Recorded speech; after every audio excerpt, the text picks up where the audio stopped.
Hello everyone, welcome back to my channel. Let me start with correcting myself and apologizing for a mistake that I constantly kept on making yesterday, calling El Salvador Ecuador. I have no idea why.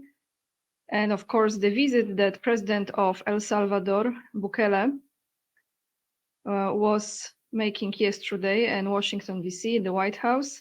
And we will start this video with that visit and with some statements from Trump, who apparently says that he's blaming everyone, but it seems to me like he's really blaming Zelensky for the war in Ukraine.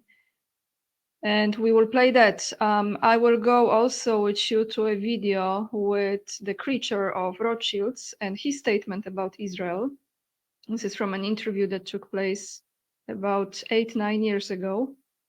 And I just came across it and I decided to play it for you because it's quite an interesting listen. And then I want to give a huge shout out to Tom Luongo, who gave one of the most sharp, on point, brilliant analysts during interview that he had with Alex Krainer and Rich, who is the creator of channel Crypto Rich. During the roundtable, I will play part of it, and of course, make sure to check out the entire interview. I will attach links down below as well. And we will end with some conspiracy theory video with Alina Haba and the White House again. So let's start with Trump. Let me mute myself. And this is Trump talking about who is responsible for war in Ukraine.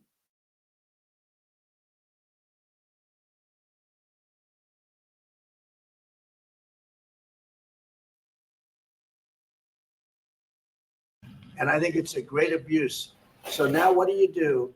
You get a country where 25% of its land is gone and the best locations, where millions of people are killed. You know, you haven't reported accurately the death. And this was Biden's war, and I'm trying to stop it. And I think we're going to do a good job. I hope we're going to do it. They lose 2,500 young people a week, think on average. Now they're Russians and they're Ukrainians, but it's 2,000. We don't care. It's like whatever it is. They're not from your country. They're not from mine, but I want to stop it. 2,500. It's a killing field. It's like the Civil War. You take a look. I look at the satellite pictures. This should not be happening in our time. Of course, our time can be pretty violent, as we know. But that's a war that should have never been allowed to start. And Biden could have stopped it. And Zelensky could have stopped it, and Putin should have never started it. Everybody's to blame. Have you spoken to President Zelensky, sir, about his offer to purchase more Patriot missile batteries? Oh, I don't know. He's always looking to purchase missiles. You know, he's against. Listen, when you start a war, you got to know that you can win the war. Right? You don't start a war against somebody that's 20 times your size, and then hope that people give you some missiles. If we didn't give them what we gave, remember, I gave them javelins. That's how they won their first big battle with the tanks that got stuck in the mud, and they took them out with javelins. They have an expression that Obama at the time, Obama gave them sheets and Trump gave them javelins. But there's something that should have never happened. It's a really shame. The towns are destroyed. Towns and cities are, largely destroyed.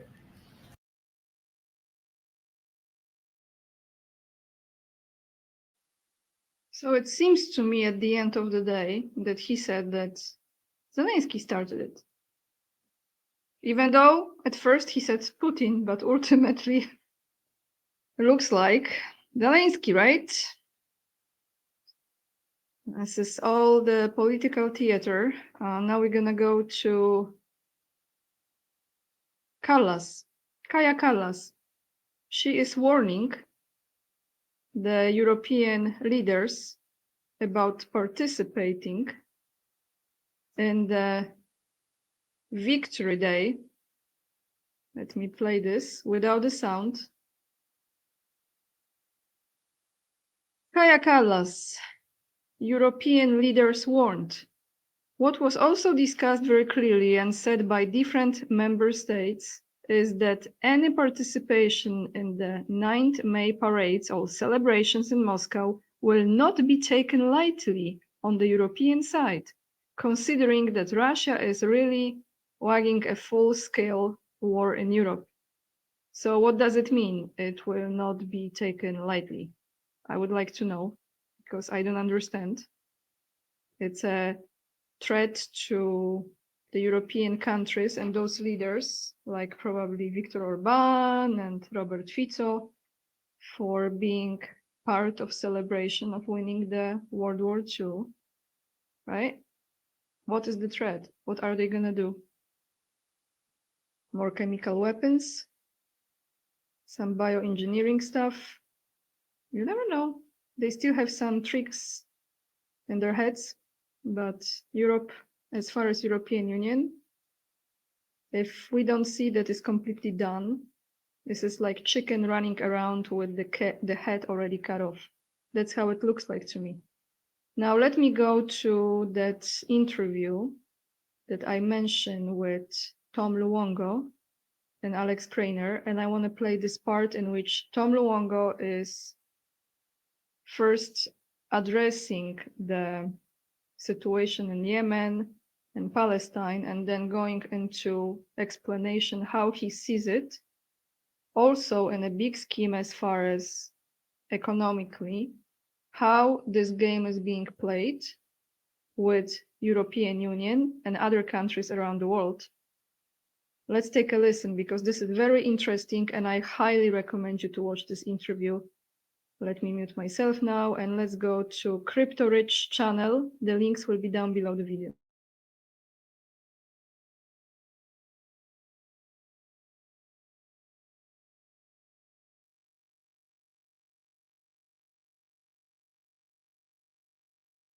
Not to take away that it's okay, I can see it, right? And what both of you are particularly skilled at, which is why I like having you on and listening to your stuff, is connecting all these things, seeing what's underneath, right? Looking at the larger game. I suppose a bit like when I walk into a house and I put together what's happening with the children in terms of child abuse. You do it at the macro level, right? I haven't mastered that skill, but the bombing of the Yemenis, sacrificing the Yemenis, the slaughter of the Gazans, defeating Europe, out to defeat Europe over those dead bodies. I mean, really? I'm not, Rich, I'm not saying that's a good thing. I'm clear about that. saying that I'm it's really clear clever. about both your positions. I'm saying that that explanation makes sense. Yes. The explanation that the real target is Europe. Because if the real target is Yemen, it doesn't make any sense at all. It's idiotic beyond measure. It does. It's stupid. Okay. But then what and Rich, what I will say in response to your,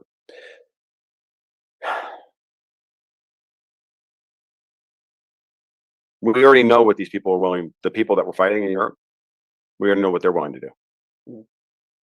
We lived through COVID, did we not? Yeah. The bioweapon that was COVID. The bioweapon that is the mRNA gene therapy. World War I, World War II.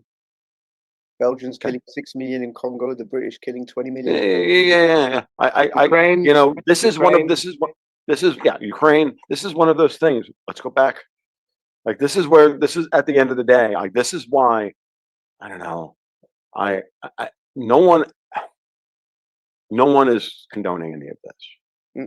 But I am reminded of the subplot within Babylon 5 where the Narn have to be sacrificed in order to win the Shadow War. And they have to just take it. Okay. And everybody who's making the decisions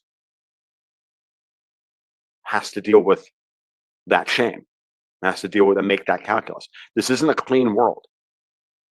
It's not a morally clean environment. No one is making a moral argument here. And everybody should be horrified that we've been placed into these positions, that these are the kinds of moves that we have to make or that have to be made. And I'm glad that I'm not Donald Trump making these decisions, because I don't know that I would have the strength of heart to do it. Right? I don't know. I don't know. You know, none of us know what we're capable of until we're actually in that position. But sitting here analyzing what's happening, I mean, you're absolutely right to bring up the moral dimension to this. You're perfectly within your right to do so, and you should do so. That doesn't. But at the end of the day, what do we do? Because I don't know. Maybe it's not the right play. Maybe there was a different way of going about this. But I think I can also think in terms of some other things that need to be done. And when you start grafting in, we start bringing in other angles on this whole story. Yemen becomes this thing that needs to be dealt with in some ways. That, you know, I think, and I mean that from an Iranian perspective, from an American perspective, I'm still of the opinion that this is consistent with the idea that the United States and the Russians are looking for an exit strategy out of the region. And that the Iranian axis of resistance is dismantling that, while also dismantling the ability of Israel to project power east. Is the only way that can happen.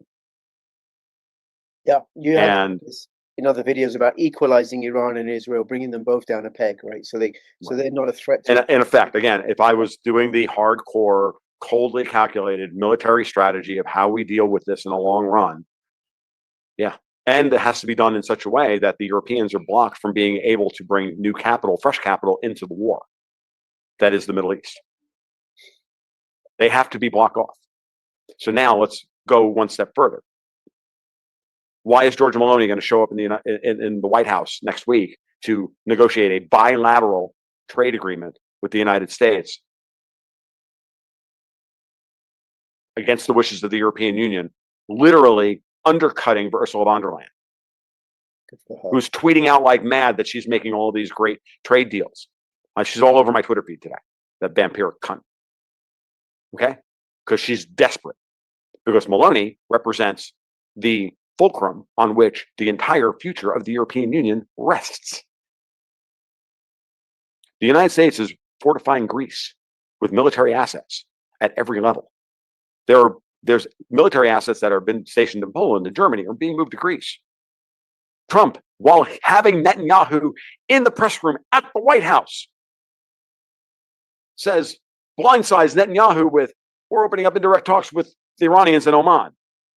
Netanyahu starts to squirm in a way that everybody who hates Netanyahu should have been enjoying to no end. The Schadenfreude should have been was off the charts. And then he praised Erdogan.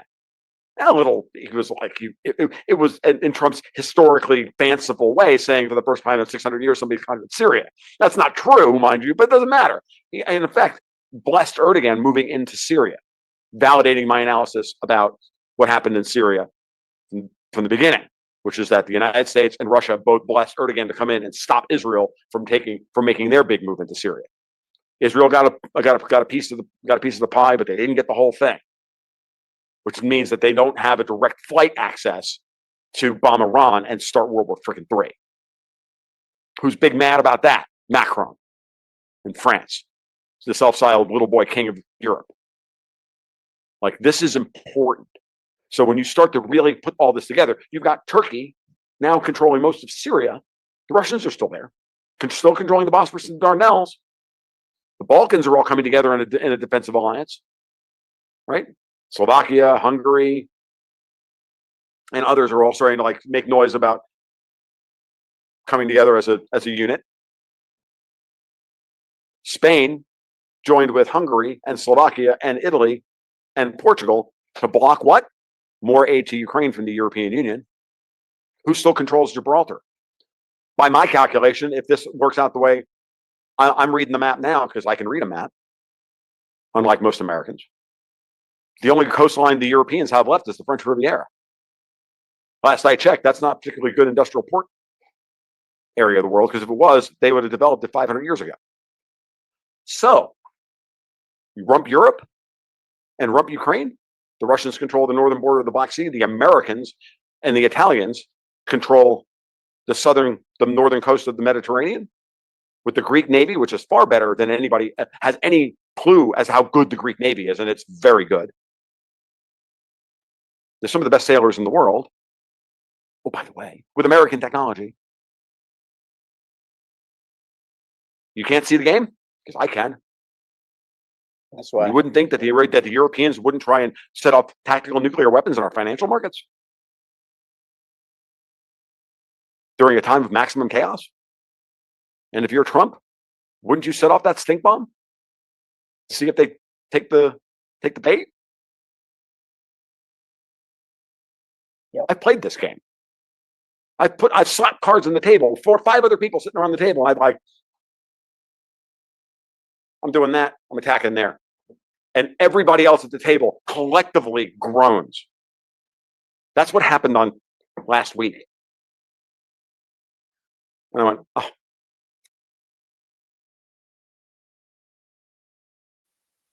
I hope you are watching this. I have to say, absolutely brilliant. Tom Luongo, I have so much admiration for his mind. Absolutely brilliant. And I'm truly honored that he was a guest on my channel twice. Hopefully he will be back in the future. It's incredible. It really makes sense when you're listening to what this man is saying. So if you're interested to watch the entire interview, it will be down below in the description box. Since Tom mentioned Israel, let's go to the creature of Rothschild. I think he's a while already no longer with us, or maybe he is in a different form, God only knows. Here is an interview that he gave about 8-9 years ago in regards to a letter, and that was, let me find it right here. This is how Israel, how his family, Rothschild family, created Israel. So let's take a listen. I will be playing 2 parts of this interview. The first one is the introduction to this letter. You can easily find it, you just Google it. And the second one, how is the question how Rothschild saw the Israel in 100 years from now. So let's take a listen.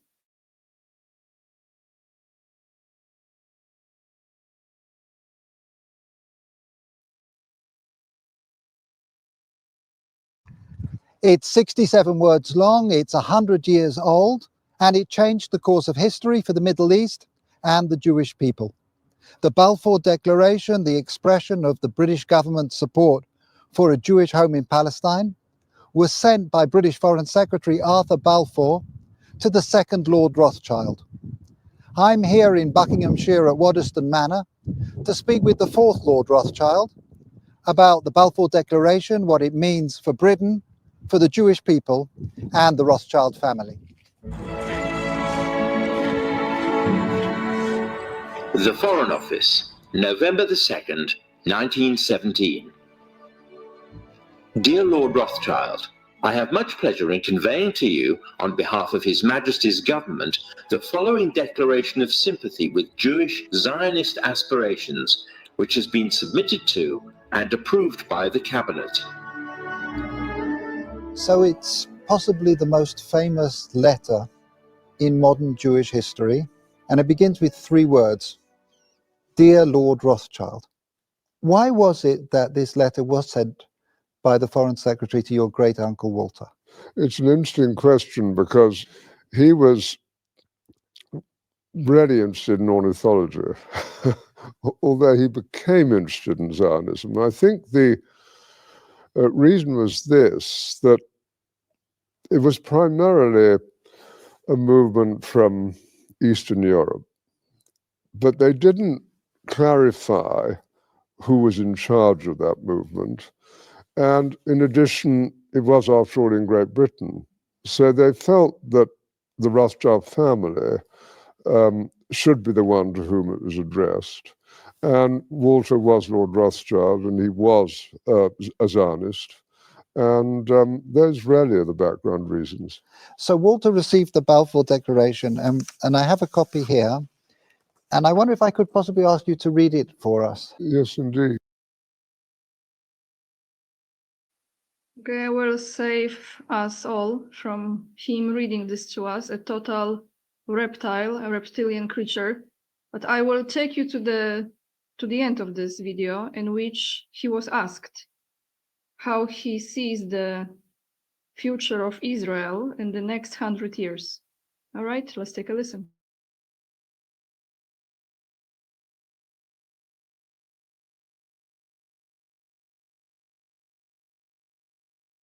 And to do some good. And we're sitting here looking forward to the 100th anniversary of this significant letter. If I can just ask you to think about the next centennial, 100 years' time, and just maybe share some of your hopes, your aspirations about where Israel will be. What does one hope for? One, of course, hopes for a peaceful relationship with Israel's neighbors, and that's going to be the most difficult matter of all to achieve. But even now you can see, with the disarray in the Middle East and the importance of relationships that Israel is developing, not only with Jordan, but also with Egypt and indeed with Saudi Arabia, even if they're not publicized because of the Sunni-Shiite war, there's hope. And I think if you take the need of Arab nations to have intelligence help, and if on the other hand you take compassion and generosity coming from Israel to Palestinian territories and its less fortunate neighbors, there are grounds for optimism. And I am an optimist. Lord Rothschild, thank you very much indeed. No, thank you.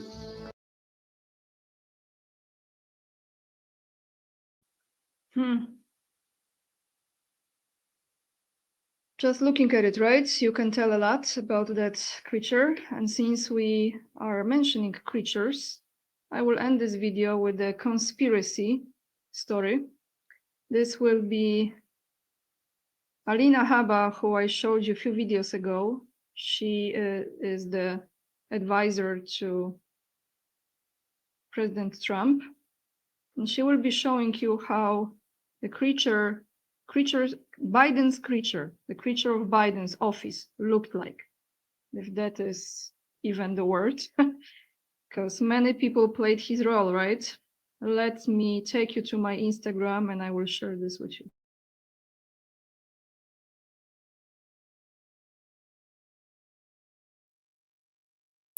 I just finished a show.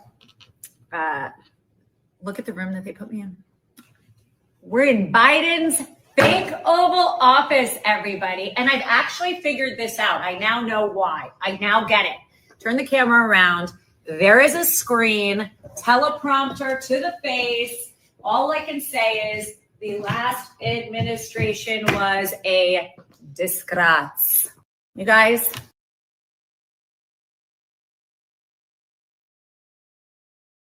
So there you have it. I think most of us knew about it, but if you haven't, this is not the latest recording. I think it's a few months old since, the inauguration was in January. But that's all I have for you, everyone. Thank you so much for watching. The links will be attached down below in the description box. Leave your comments. What do you think about everything I shared with you today, especially in regards to Rothschild and the future of Israel, as well as that brilliant analyst from Tom Luongo about the bigger picture. That's how he sees it, and I have to say, I absolutely agree with him. Hit the like if the video brings you any value, subscribe, and share it with those who might be interested in it. If you want to support me, the best way is to join me on my Patreon or become the member of my channel. Links are down below this video. And with this being said, lots of love. And remember, we are the leading edge and we are saving humanity. And I see you in another video. Bye, everyone.